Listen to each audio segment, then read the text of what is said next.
Although Maimonides' primary target in the guide appears to be Jewish corporealists, those who believe that God actually has a body in his eternal nature, the impossibility of the Trinity becomes a happy side effect for this Unitarian rabbi. Just as with Arius before him, Maimonides ends up with an unknowable highest deity who cannot have any second or third persons who share his essence. Maimonides' arguments are not original to himself, nor are they inherent to Judaism. Instead, they are inherent to Neoplatonism, and the Church Fathers provide significant resources to respond to Maimonides' Christian analog, Arius. Consequently, those engaged in Jewish ministry today would be well served to study topics such as the following for the purpose of responding to Maimonidean thought. Plotinus' 6 Aeneads and his principles of mereology, hierarchy, and causality. Platonic Church Fathers' allegorization of the Hebrew Bible. Athanasius' responses to Arianism. Gregory of Nyssa's response to Eunomius, and contemporary analytic theology debates on divine simplicity. Now let's go to the next and final connection here. Contraction theology and Kabbalah.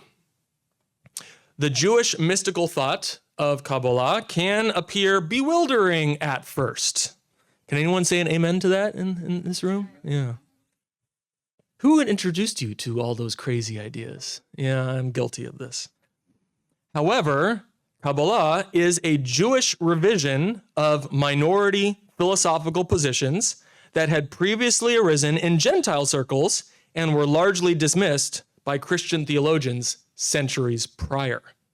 Thus, the study of these minority movements, such as Gnosticism, Neo-Pythagoreanism, Hermeticism, and Neoplatonism, can assist in the comprehension of this uniquely Jewish mysticism. I seek to show that the study of early Christological heresies proves helpful as well.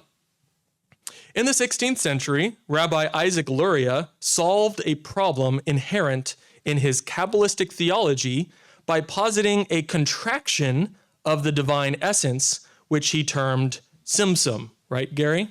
Yes.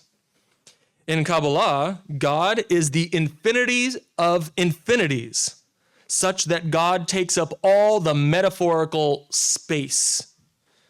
His essence fills everything and leaves room for nothing else. How then can other things, such as physical matter and finite human beings, come into existence if the divine essence leaves no room for them? Luria envisions God as contracting his infinity to make room for the emergence of other things, while at the same time paradoxically saying that God's infinity remains fully intact even after the contraction.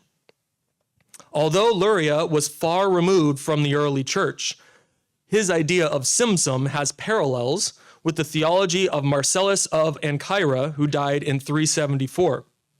Marcellus taught that God is a singular, unknowable monad who expands his essence such that it comes forth as the Logos and becomes concentrated in the man Jesus. After Jesus' death, the divine essence contracts and God becomes a monad again.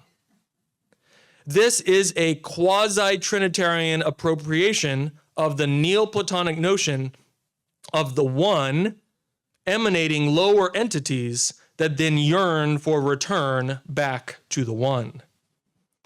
The 4th century church responded swiftly to Marcellus's novel contraction theology. Eusebius of Caesarea wrote a book against Marcellus, accusing him of making the divine nature mutable and material in its expansion and contraction. Eusebius wrote, "The divine nature alone exists and always exists unchangeably and in exactly the same way, being neither diminished, nor contracted, nor extended, nor expanded, nor having anything outside or inside itself, nor becoming one thing at one time and another thing at another, nor being one thing before and becoming something else afterward, and then again being restored to its former state.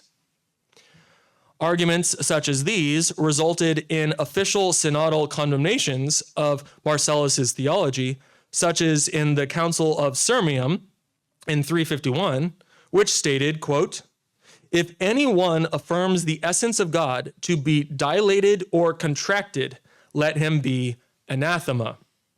If anyone says that the dilated essence of God makes the Son, or shall term the Son the dilation of his essence, let him be anathema."